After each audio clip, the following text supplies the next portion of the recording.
بسم اللہ الرحمن الرحیم۔ حدیث پاک میں آتا ہے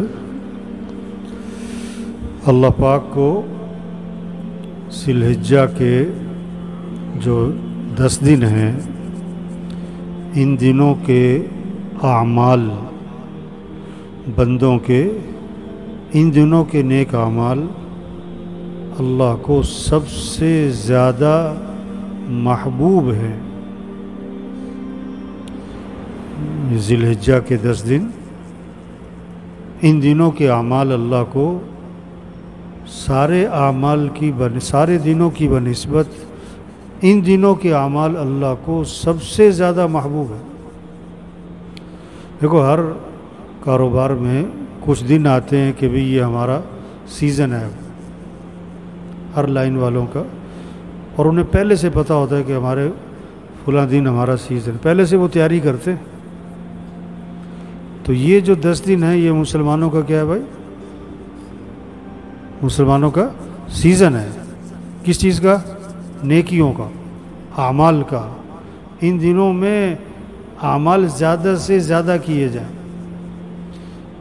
گھروں میں اس کی فضا بنے، بچوں میں بچیوں میں تذکرے ہوں، مردوں میں عورتوں میں آپس میں یہ باتیں ہوں کہ بھی ذی الحجہ کے 10 دن شروع ہو گئے، یہ قیمتی دن ہے، یہ فضیلت والے دن ہیں، یہ فضیلت والی راتیں۔ اللہ نے ان 10 راتوں کی قرآن پاک میں قسم کھائی، والفجر ولیال عشر، 10 راتوں کی قسم۔ وہ کون سی 10 راتیں ہیں؟ یہ ذی الحجہ کی۔ اب یہ کتنی عظمت والی، شان والی، فضیلت والی کہ اللہ نے ان کی قسم کھائی ہے۔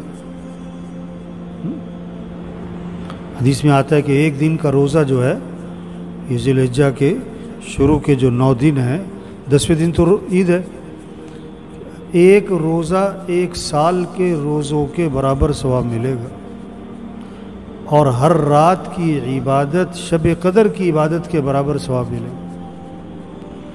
یہ ہمارے بچوں کو پتہ ہو، بچیوں کو پتہ ہو، بیٹیوں کو پتہ ہو، بہوؤں کو پتہ ہو، پوتے پوتیوں کو، بھتیجوں بھانجوں کو، سب کو یہ پتہ ہو بھی یہ فضیلت والے دن ہیں، یہ عظمت والے دن ہیں، یہ عبادت کے دن ہیں۔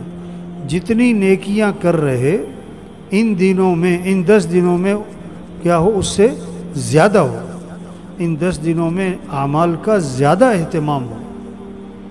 ایک ہے بھی جس طرح روٹین کے اعمال چل رہے ہیں وہی ان 10 دنوں میں چل رہے ہیں، اس کا مطلب ہے کہ ان 10 دنوں کی کوئی خاص اہمیت نہیں اس کے دل میں۔ اللہ کے نبی نے تو خاص طور پر بتایا کہ ان 10 دنوں کے اعمال اللہ کو زیادہ محبوب ہیں پورے سال کے دنوں کی بنسبت۔ تو کیا کہ ان دنوں میں اعمال زیادہ کرو، تو سب نیت کرو بھائی ان 10 دنوں کو قیمتی بنانا ہے انشاءاللہ۔ کیسے؟ سب ترتیب بناؤ کہ ان 10 دنوں میں مجھے اتنا قرآن پڑھنا ہے، اتنا ذکر کرنا ہے، اتنا وقت دعا کو دینا ہے، اتنا وقت مسجد کو دینا ہے۔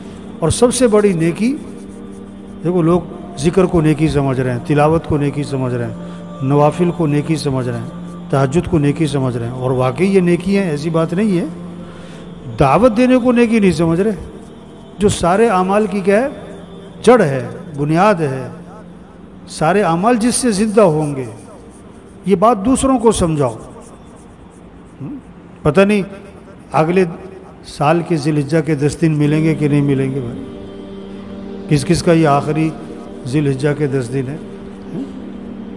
قیمت ابھی گھر جائیں نا، گھر جا کے سب کو بٹھاؤ، سب گھر والوں سے کے سامنے یہ فضیلت رکھو بھی یہ 10 دن آگے بھئی، یہ قیمتی دن ہے، یہ اعمال کے دن ہیں، یہ عبادت کی راتیں ہیں۔ اب سب سے طے کرواؤ کہ بولو بھائی ان 10 دنوں میں کتنے سپارے پڑھنے ہیں، ان 10 دنوں میں کتنا ذکر کرنا ہے، ان 10 دنوں میں کتنی دیر رات کو دعا مانگنی ہے، کتنے رات کو نوافل پڑھنے ہیں۔ کوئی بہتری کچھ نظر تو آئے نا، ابھی تو کوئی نظر ہی نہیں آتا۔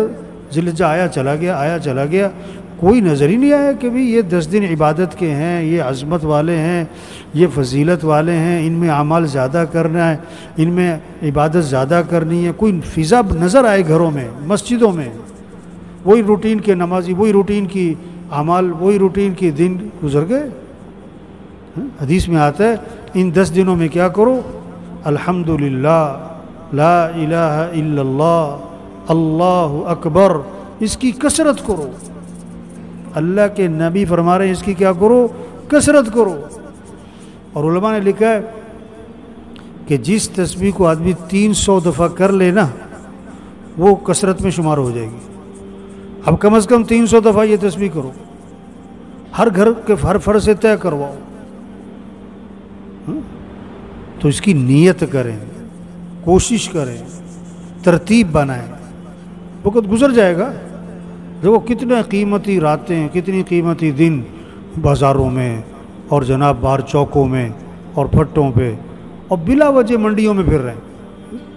بہت سارے منڈی کیا جائیں ایسی بلا وجہ چکر چکر لگا کے آ گئے، بھاؤ شاہ پوچھ کے آ گئے، پھر فائدہ کیا؟ ضرورت کیا ہے؟ یہ اپنے وقت کو قیمتی بناؤ، زندگی کو قیمتی بناؤ۔ یہ باہر پھرنے کے لیے تو نہیں ہے زندگی، بڑی قیمتی زندگی ہے، بڑے قیمتی دن ہیں، قیمتی راتیں ہیں، اس کو قیمتی بنائیں ورنہ گزر جائیں گے یہ۔